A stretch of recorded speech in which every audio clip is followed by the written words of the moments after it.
So now we have a different range up here in the in the mind at the mind level. We have a choice between pain and peace. Um, many people prefer an awakening path that they call the direct path. In other words, just drop the small self and drop the ego and just go into pure awareness and pure beingness.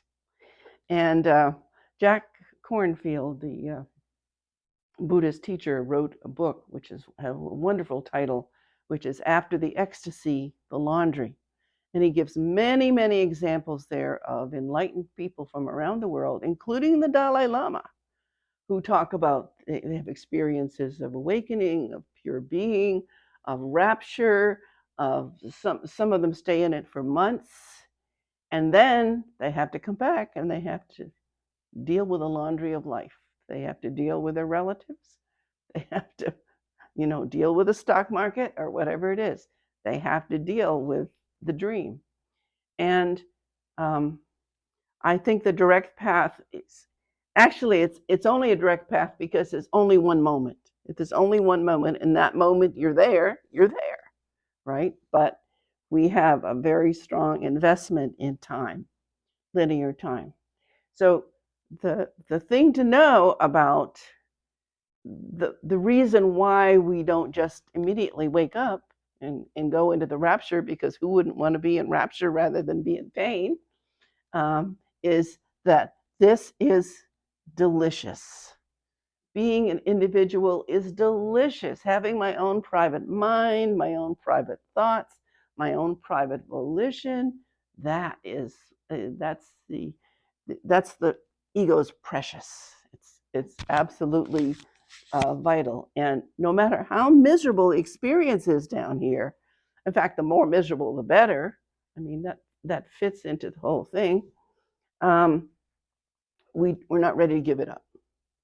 So here in this range um, is a constant going back and forth, going back and forth. And it's really helpful to know, because otherwise, if you're just down here in the world, you just feel like you're being jerked around. Things are going along and you're studying your Course in Miracles or whatever path you're on, and all of a sudden you get violently sick, or something blows up, or whatever it is, and you just kind of trying to deal, and you kind of forget about all your spiritual stuff. Put that aside for a while until I deal with this illness or whatever is going on in my life. So that's part of the ego's scheme for keeping us locked in to our range of fear and greed. Fear and greed, fear and greed, fear and greed. There is no other choice. Uh, and another thing about looking at the CNN or any other news sites is there is nothing of peace. Nowhere is there peace in those news accounts. There's nothing sexy about peace. Peace doesn't sell. Sex sells, but peace doesn't sell. So, so if you begin to watch what goes on in your life and your thought processes, let's say that you have a wonderful experience of meditation. You do an insight meditation, and you just suddenly the pieces fall together, and you understand something you didn't understand before. You release something of pain, or you seem to forgive somebody, have a reconciliation, or really join with someone, or just have a happy family gathering without any buttons being pushed. That's a pretty remarkable thing. And so that's the light coming in, and it takes the form of that. Okay, then this mind wants to be separate, says, wait a minute, because it fears that if we choose this, it's out of business. Our little separate self is gone. It's going into oblivion. So, then we go back to fear. So this is when you have what we call ego backlash. So that's when it will seem all of a sudden you get sick. For years, when I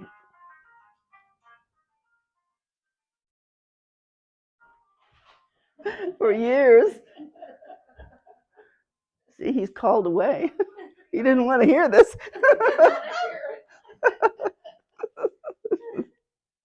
So for years, when I taught the course every Thursday night, 15 years, most of that time, um, and I would receive the material for the class either before, during, or after there would be hell to pay. And and the easiest way to think of that is contraction. So pain is a contraction. Any kind of upset is a contraction, whether it's disappointment or irritation or fear, that's a contraction. So there's a constant expand, contract that goes on in our lives all of the time. Well, um, women have learned over many generations that if you work consciously with the birthing process, it's a whole lot easier. Instead of just feeling like a victim to the birthing process and the birthing contractions, you learn to breathe with them. You learn to, to let them through. You know when to push, when not to push, how to work with your body, and it's a conscious thing, and it still seems to be painful, but it's way less upsetting and violent than if you're just in constant pain and you don't think you can do anything about it. You feel helpless. So being aware that you are a dreamer and that this is your dream, and when the pain comes, um, just say, "Oh, that's a contraction." So, as an example, 2 weeks ago, I did the last one of these, and by that night, I was aware that I was getting shingles on my butt. Felt like I was literally being kicked in the butt. It was in full bloom the next day. Then that next day or the day after, the toilet got stopped up. I had to unplug it. Now, you might think, oh, those are just random things that had nothing to do. Oh, yes, it did. I have been rooting around in my mind for 47 years. I recognize those patterns of expansion, contraction. The light comes in. Oh, yes, that's wonderful. Boom, something, So the benefit of working the process consciously is that the contractions will not be as painful. You recognize, oh, there's a contraction because of the light that came in, and I got afraid. That's okay, and you just watch it without judgment. So, as Ken Wapnick always says, the definition of being right-minded is watching yourself be wrong-minded and not judging it. I mean, that's just what's happening. It's expand, contract, expand, contract. You don't have to take it so seriously. You do whatever you think will help inform. You take medicine, you do a procedure, whatever it is. And then, let's see, a few days ago, it was my left knee. Oh, all of a sudden, there was this great pain in the left knee. And I always associate the left side of my body with femaleness because I've looked at that over many years. So whenever we get a symptom, it feels like not only is this bad, it's going to get worse. And there's a feeling of, this is going to get worse. And you have all of these future fantasies of, oh no, I won't be able to climb the stairs. I won't be able to walk. Who will take care of me in my old age? And so I just kept watching it. I said, okay, there's another contraction. I always bless the contraction. I said, oh, hello. Hello, left knee, and I don't try and force it or make myself walk on it uh, and I notice if there's fear around it and so on and so forth. Well, after several days of watching it, it's vanished. It's gone. So it's perfectly possible. I'm not ever saying that you should deny anything that's happening to your body. You should take care of it in the best way that you think. That's being kind to yourself.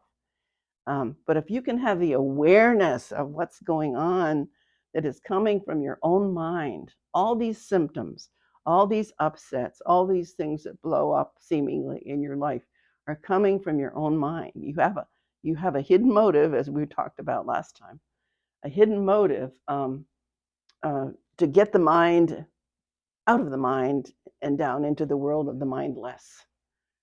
We're back between fear and greed, fear and greed, fear and greed. So I think that's it on process.